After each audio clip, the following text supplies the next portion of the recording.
Welcome to Perspective X. News by Gen X for Gen X. When we were kids, we drank from the hose. Now we drink from the fire hose. Guess what happened this weekend? You know, I very nearly made a video on Saturday, but I realized very quickly that while there was a lot of information coming out, who knew how much of it was correct? There were posts all over X talking about how the Iranians had taken out a radar installation in Bahrain. Well, no, that wasn't a radar installation. That was something else, and it had nothing to do with any of the attacks. And honestly, it was not. I don't think it was U.S. I think it was Middle Eastern. So, yeah, there was a lot of misinformation out there. There's still a lot of misinformation out there, as we can see by the idiots who are protesting, making a bad choice. I'm a 10th Mountain Division infantry combat veteran here to say go, Iran, go. This dumb orange motherfucker's trying to cancel elections.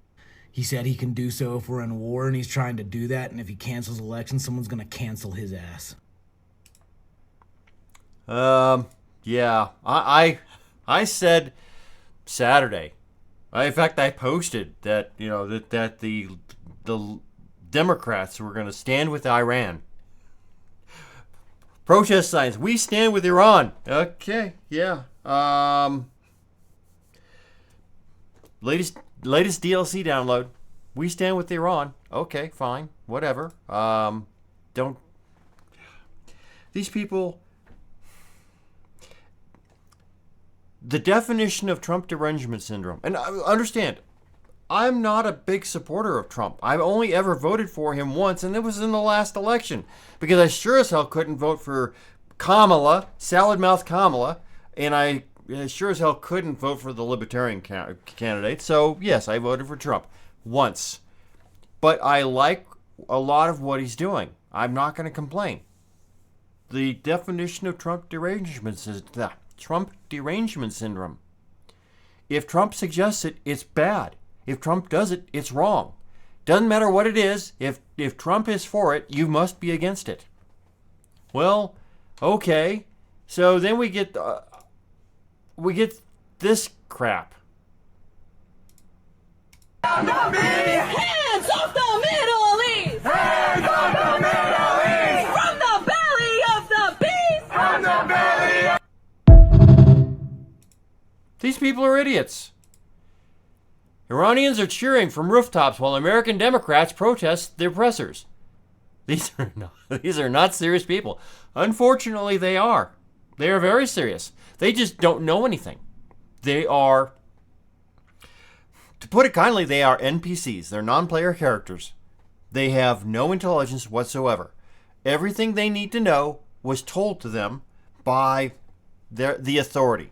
The Democratic Party, the news media, which might as well be the Democratic Party.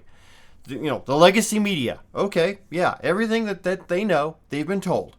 They have not done any research themselves. They have not bothered to look at any, and they were absolutely flatly refuse to even look at something that does not 100% back whatever it is they think they believe. If it has any contrary information whatsoever, they can't look at it. They won't. They just refuse. They absolutely refuse. These people are out of their minds. We've got this one, which is, for 47 years, these thugs helped the Islamic regime terrorize a nation under the scourge of radical Islam. I hope they choke on their tears.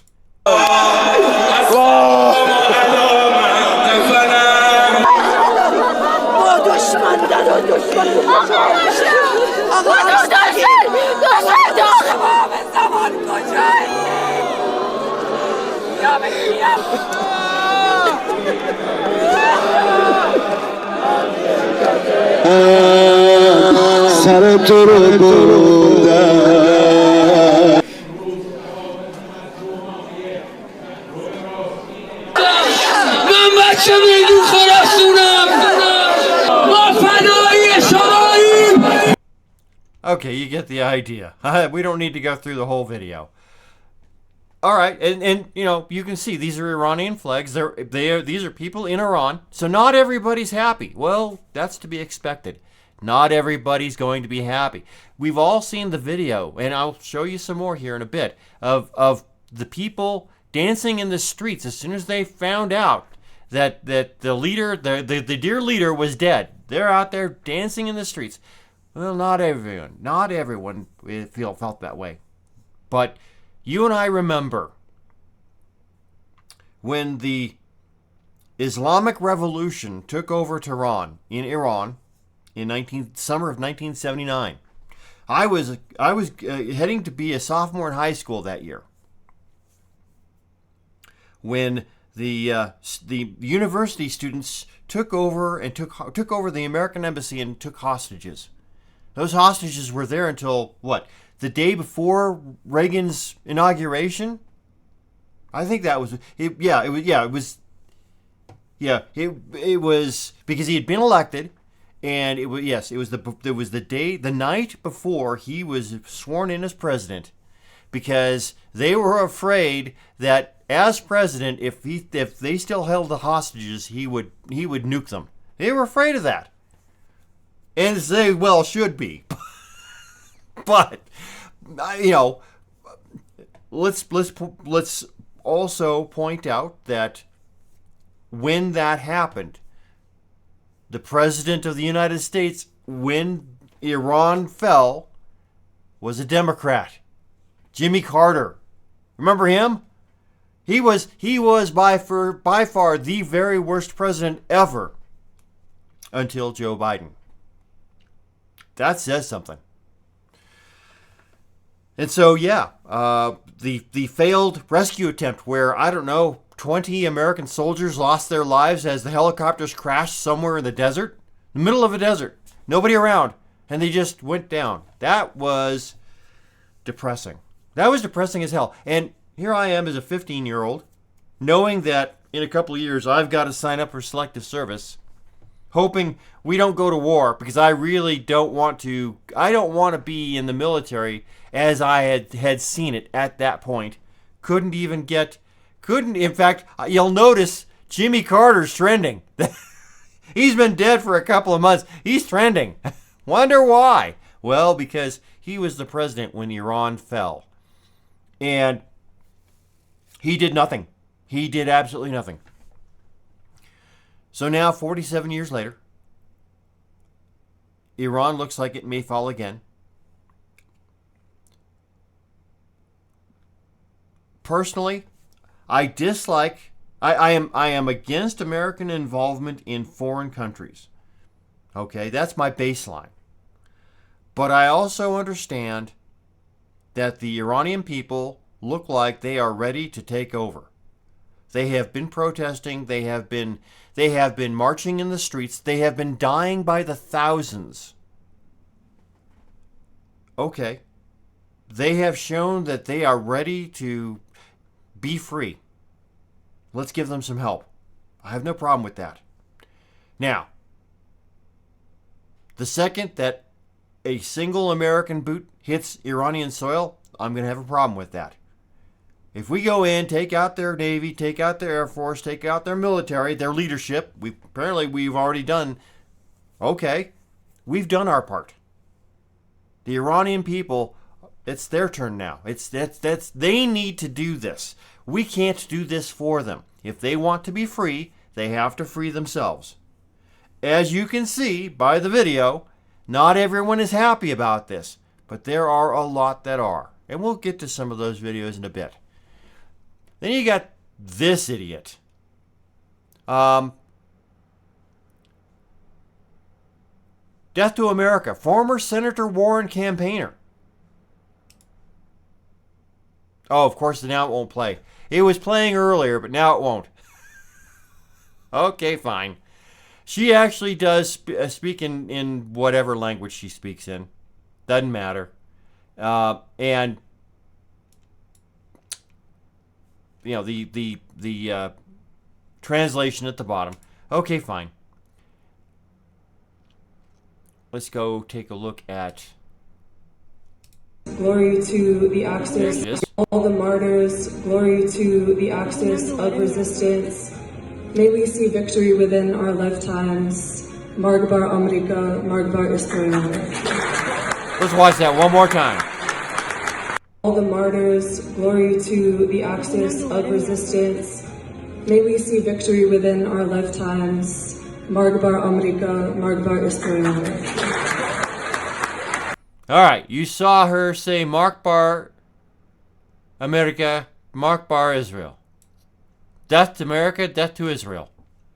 She was a campaigner with Elizabeth Warren. So, Elizabeth Warren, what have you got to say? Tell us how this is a problem for you. Tell us that you condemn every word that this person said, and why did you have her? Why was she working for you? If she was a campaigner, I believe that's a paid position. You actually paid this woman who hates America. That's a problem. That's a real problem. From my point of view, no American politician, no one who is supposed to be serving America should be anti-America, and therefore should not have anyone on their staff who doesn't love this country. Or she's standing next to an Iranian flag saying death to America. Here's another picture with Senator Warren, just in case you weren't sure. Okay, former Elizabeth Warren's campaigner calls for the United States to be completely abolished as justice for Khomeini. The only real justice for Imam Khomeini is for all the martyrs will be the total and complete dismantling of the U.S. and Israel. And she puts Israel in quotes like it's not a real thing. Anything less is capitulation. The replies are kind of funny.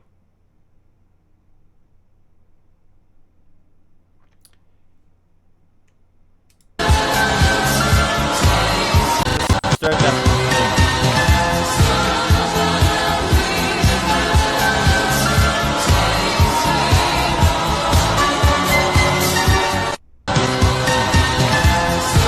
The one thing I want to point out here, this was the protest that happened Saturday morning in New York City. You see all these beautifully professionally printed signs. Where did they get them? Who paid for those? Those aren't cheap. Soros billionaire money at work. I have to believe that George Soros paid for all of this.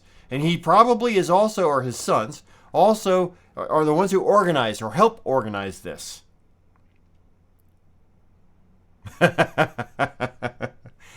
Never underestimate the stupidity of white liberal women. Sun Tzu. Probably. I can believe that. People chanting death to America should not be allowed to live in America. I absolutely agree with that. 100% I agree with that. Let's go ahead and like that. Let's go ahead and like this one too, because it's worth... She reminds me of those idiots. They create a fantasy world and then live to regret it. The young couple trying to prove human kindness killed by ISIS. Anyone remember that? Evil is a make-believe concept we've invented to deal with the complexities of fellow humans, holding values and beliefs and perspectives different than our own. Yeah, they went off into the Middle East and were killed by ISIS. Gee, I wonder why.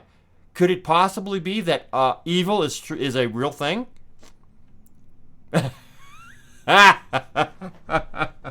Yes, absolutely. Absolutely. With the defeat of Iran, the only major enemy America has remaining is the Democratic Party. I would agree with that. Oh, I forgot to like that one too.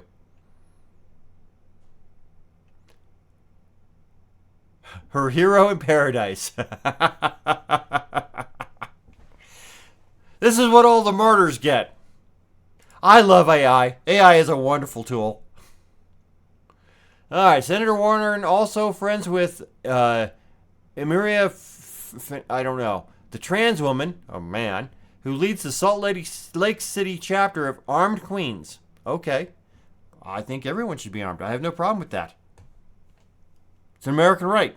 It is a God-given right. America is the only country in the world that acknowledges that right. So everybody should be armed. I have no problem with that.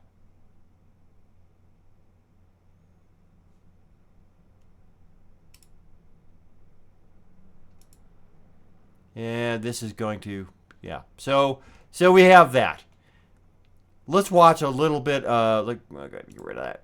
Let's watch this. I like Patriotic Peach. She's smart. Let me go ahead and get rid of myself real quick. The Islamic terrorist regime is crumbling right now, and people that they have been oppressing for decades are now dancing in the streets. Let's start with the facts. Iran just retaliated against US and Israel strikes with an operation called Truthful Promise 4, hitting American bases across the Middle East in the UAE, Qatar, Bahrain, and Kuwait. We know that the explosions rocked the region, and the UAE confirmed debris from a residential neighborhood killing one civilian. But here's the bigger blow. Iran's head of judiciary, I'm not even going to attempt to pronounce his name, I'll put it right here. The man who handed death sentences to thousands of protesters is gone, eliminated in the strikes. Now, this was a joint US-Israeli planned operation for months. If you guys remember, Trump promised the Iranian people help weeks ago when these protests were happening. And us as the American people, we didn't quite know what that promise meant. But now we know that they were planning for this to happen and they were just waiting for the correct moment. Here's what we know. The goal isn't just stopping nukes anymore, it's a total regime change. Trump said this directly. To the great proud people of Iran, I say tonight that the hour of your freedom is at hand. Stay sheltered, don't leave your home. It's very dangerous outside. Bombs will be dropping everywhere. When we are finished, take over your government. It will be yours to take. This will be probably your only chance for generations. Now keep in mind, this is what the Iranian people have wanted. They are cheering in the street. This is their Venezuela moment, Maduro style. Keep in mind, they have been brutalized by this Islamic terrorist regime since 1979. Protesters have been shot in the face. Tens of thousands slaughtered just for demanding freedom. And the same voices now screaming no war were silent then. Keep in mind, if this were Palestine, they'd be cheering. Don't pretend to care now. I'll be honest, I myself am still undecided on where I stand with this, but I am very happy for the Iranian people. No one deserves oppression. We take freedom for granted in America every single day. All I have to say is this: do you guys remember eunuch? Because peace in our time with the Nazis only delayed the inevitable, leading to the Holocaust and millions of people dead. Appeasement and ideological extremists does not bring peace. It only makes war worse. Absolutely. Absolutely. And so, yes, like I said, Now keep in mind, this is I like her. She is smart. She is cute, and she understands. She reads. She pays attention. Unlike all of the protesters. Yeah, all of these protesters. None of them read a damn thing. They only listen to what they're told. When you read, you understand that, yeah, there are some issues here and there. And as she pointed out, she isn't sure where she stands on the whole thing. Well, I understand that. War is bad. Attacking people is not good. But, like I said, the Iranian people have shown that they're ready to be free. They just needed a little help. All right, I'm willing to give them a little help. The other thing is that as soon as Israel and America attacked Iran, Iran started to flail blindly and started lobbing rockets in every direction. They hit Qatar, they hit Doha, they hit Saudi Arabia, they hit, did I say Kuwait? They hit Iraq, they hit Jordan and Israel. So they have pissed off pretty much everyone in the region. The Iranian government, which now apparently no longer exists, pissed off everyone because they were lobbing missiles blindly without thought or worry about where they would hit. Drones, missiles, you name it, they were lobbing them. This is not how you make friends and influence people. This is the Middle East baseline would have just sat back and not done anything. At worst, from Iran's perspective, at worst, they'd have sat back and done nothing. At best, they'd have joined them. Well, now they're not going to, because you've just attacked them. You lobbed rockets and drones in their direction, right at them, blowing up not only military facilities but also civilians. We've all seen the video of the hotel in Abu Dhabi get attacked, get drone striked.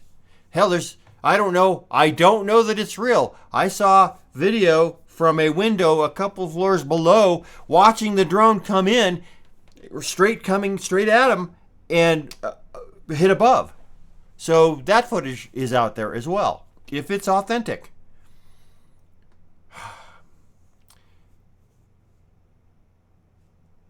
War, unfortunately, is inevitable. It's in the nature of humans. We disagree. We have arguments. Sometimes we just don't like each other. And at times, those disagreements become physical. We've been doing it since we were kids. But sometimes it's necessary. Anyone with a little brother understands. Sometimes you just gotta knock them back into their place.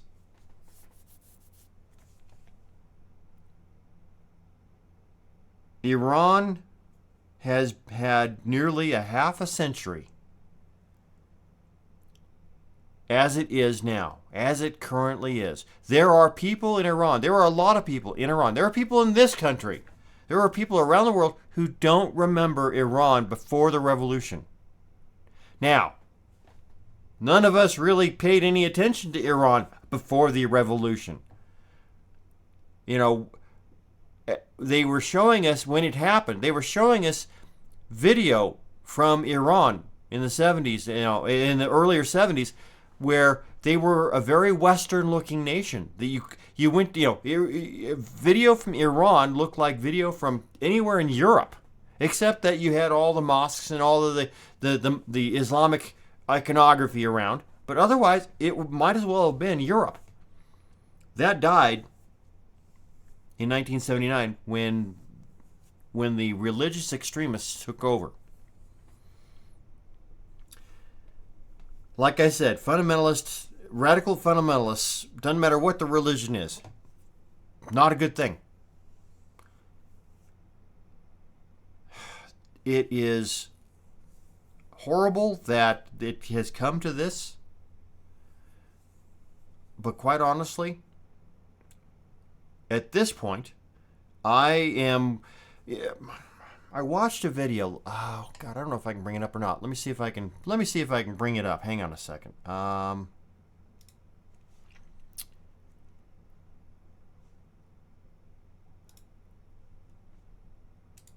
It was a short, and it was actually a really good point of view from someone who I find myself agreeing with more than disagreeing with. And he's fairly well known on the internet. That's not the right one. Let's see here. Keep going.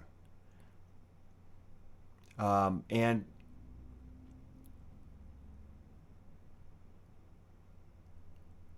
it is interesting because I find myself agreeing with him more than disagreeing.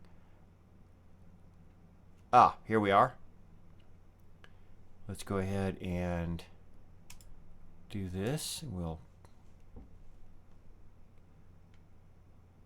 take that down, and we'll take me down. Well, I just did about a 2.5 hour assessment online about everything that's going on in Iran right now. And for anybody that's curious, look, I'm always skeptical of the United States military once again getting involved in foreign interventions, but I also recognize that is part of the role of the federal government, is to protect the United States against enemies, foreign and domestic. And Iran has definitely been an enemy to the United States. There's no question of that. What degree of military involvement should we participate in? I actually think that Donald Trump has a pretty good track record on this so far. where he will use overwhelming military force to achieve well-defined objectives, but he doesn't deploy massive ground forces to try to foolishly set up parliamentary democracies in countries that don't want them. By the same token, in Iran, you actually see people rising up against their own government. And in Trump's speech, he said something very important, which was he encouraged the military and police in Iran to lay down their weapons or join the resistance. And that's what it's going to take. The Iranian people have to be the ones that decide their own fate. But insofar as the United States can participate in such a way that might create an opportunity for them to be able to do that without U.S. forces having to do the heavy lifting, that might be a good bet. So I'm gonna watch. I'm gonna be cautiously optimistic. I will give the Trump administration more benefit of the doubt than probably any other administration in my recent lifetime. But by the same token, if this ever does get to a point where people are suggesting large deployment of U.S. ground forces, I'm going to be real skeptical of that, and it better come with a declaration of war. Because the bottom line is that if we are going to commit U.S. forces to combat operations, then I expect members of Congress to display an ounce of the courage they expect out of our men and women in uniform. But until then, I wish the best for the Iranian people. I hope they overthrow the Ayatollah. I hope all of our American servicemen and women come home safe. God bless.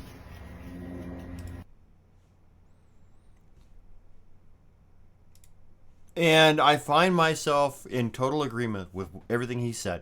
I would go so far to say as I give the Trump administration benefit of the doubt more than any administration in my lifetime. And that goes all the way back to President Johnson. I was born 6 months after Kennedy was assassinated. I can't think of any other administration, with the possible exception, and I hesitate to say it, the possible exception of the Reagan administration. He did a whole bunch of crap also, but he didn't get us into any wars. Trump, contrary to what the people on the left want you to believe, Trump is not George W. or his father. He's not going to, as far as I can tell, based on everything I know about the man, he's not going to entrench us into a 20-year war in Iran. He's going to bomb the crap out of them, bomb them back to the Stone Age, and let the Iranian people sort it out, which I think is the best possible way to do that. There's no need for us to be there. And we certainly shouldn't be setting up any kind of political government in the Middle East. They don't want democracy. They don't want a republic. They want what they want. Okay, let them. As long as they're peaceful, as long as they're not threatening people, let them. There should be no reason why they cannot decide whatever it is they want. If they want to bring the Shah's son back and have him run the country, fine. They want to go with something. If they want to go with a theocracy, fine. As long as it's not fundamentalist and radical, fine. I mean, let's face it. While Saudi Arabia has a king, it is a kingdom. It's built on Islamic principles. It is as much a theocracy as it is a monarchy. But they tend to get along with people because they understand that peace is preferable to war. So yeah, we'll see what happens. We'll see how this turns out. We've got 60 days from Saturday where the president, according to the War Powers Act, has 60 days to act without the approval of Congress. He has then up to 30 more days to withdraw troops if that's needed. So that would take us into April, May. I really hope this is over quickly. I hope, I haven't heard it. I haven't really been watching. I haven't heard any strikes today. There were strikes yesterday. He's saying a couple of weeks. Okay. If we can take out their infrastructure, take out their leadership, as we've done, remove their ability to fight, take out their ability to enrich uranium and build nuclear weapons, that will be a plus. All we can do is wait, and like he said, I'm willing to give a benefit of the doubt to the Trump administration until he shows otherwise. Like I said, the first American boot on Iranian soil, I'm going to have a problem with that. But anyway, that's what I've got for you today. Until tomorrow, try to have a wonderful day and try not to think too much of the things going on in the Middle East. It'll only make you depressed. Unless you're Iranian. If you're an Iranian, then you'll be happy. We'll see you.